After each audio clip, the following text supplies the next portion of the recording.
প্রিয় মুক্তিকামী ছাত্র জনতা, আমরা দেখতে পাচ্ছি যে আমাদের এই অভ্যুত্থান এবং বিপ্লবের পরেই দেশে অরাজকতা নাশকতা করছে ফ্যাসিস্ট এবং তাদের দোসররা। আমরা দেখতে পাচ্ছি যে বিভিন্ন জায়গায় এখন গোলাগুলি চলছে, মন্দিরে হামলা হচ্ছে এবং নাশকতা ও লুটপাট করছে। আমরা মনে করি আমাদের যে ছাত্র নাগরিকদের অভ্যুত্থান তাকে নস্যাৎ করার জন্যই পরিকল্পিতভাবে এই ধরনের ঘটনা ঘটানো হচ্ছে। আমরা মুক্তিকামী ছাত্র জনতাকে সজাগ এবং সতর্ক থাকতে আহ্বান জানাচ্ছি এবং আমাদের যে অন্তর্বর্তীকালীন সরকার, আমরা সেই সরকারের যে প্রস্তাবনা 24 ঘন্টার সময় নিয়েছিলাম, জরুরি পরিস্থিতি মোতাবেক আমরা এখনই তার একটি রূপরেখা ঘোষণা করছি।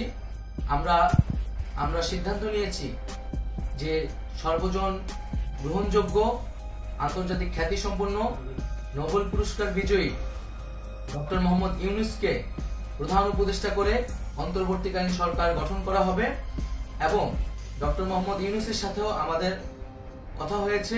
তিনি ছাত্র জনতার আহ্বানে বাংলাদেশকে রক্ষা করতে এই গুরু দায়িত্ব নিতে সম্মত হয়েছে। আমরা সকালের মধ্যেই আমরা এই সরকার গঠনের প্রক্রিয়া দেখতে চাই। রাষ্ট্রপতির কাছে আহ্বান থাকবে যে দ্রুত সময়ের মধ্যে ডক্টর মোহাম্মদ ইউনূসকে প্রধান উপদেষ্টা করে অন্তর্বর্তীকালীন সরকার গঠন করা হোক এবং এই অন্তর্বর্তীকালীন সরকারের বাকি সদস্যদের নামও আমরা সকালের মধ্যে ঘোষণা করব।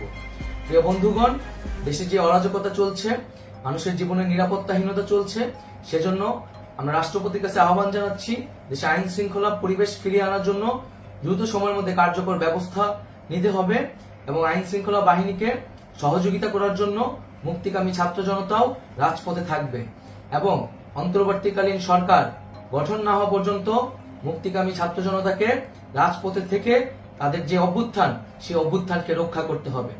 প্রিয় বন্ধুগণ, আমরা রক্ত দিয়েছি, শহীদ হয়েছি। আমাদের যে প্রতিশ্রুতি একটি নতুন বাংলাদেশ গঠন করার জন্য, সেটিকে আমাদের অবশ্যই বাস্তবায়ন করতে হবে এবং অবশ্যই ছাত্র জনতার প্রস্তাবিত সরকার বাদে কোনো ধরনের সরকার কিন্তু মেনে নেওয়া হবে না। আমরা বলেছি কোন ধরনের সেনা শাসিত সরকার অথবা সেনা সমর্থিত সরকার অথবা এই ফ্যাসিস্টদের দোসরদের কোনো বি টিম সরকার কিন্তু আমরা মেনে নিব না। কোনো গণবিরোধী সরকারকে মেনে নেওয়া হবে না। ছাত্র জনতার অভ্যুত্থানকারী যে প্রস্তাবিত সরকার, অন্তর্বর্তীকালীন সরকার, যেটা আমরা সিদ্ধান্ত উপনীত হয়েছি ডক্টর মোহাম্মদ ইউনূসকে প্রধান উপদেষ্টা করে এই সরকার গঠন করা হবে, সেই সরকারকেই বাস্তবায়ন করতে হবে অবিলম্বে।